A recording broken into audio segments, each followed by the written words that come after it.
దేవుడు ఆశ్చర్య కార్యములు చేయగలిగినటువంటి వాడు.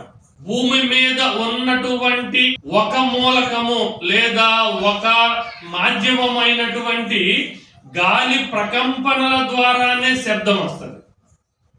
భూమి మీద 5 రకాల మాధ్యమాలు ఉంటే, ఇంద్రియాలు ఉంటే, భారతదేశ సాంప్రదాయం ప్రకారం చెప్పబడేటువంటి 5 రకాల స్థానాలు ఉంటే, వాటిల్లో గాలి అనేది ఒక స్థానము, ఒక స్థితి అయితే, ఆ గాలి ప్రకంపించిన ద్వారా శబ్దం వస్తుంది.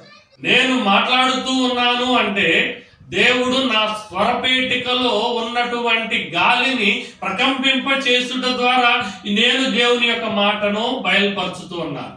శబ్దము గాలి ప్రకంపనల ద్వారా వస్తుందైతే గాలే దేవుని యొక్క శబ్దము నుండి వచ్చినది. అందుకనే ఆయన కార్యములు ఆశ్చర్యములు.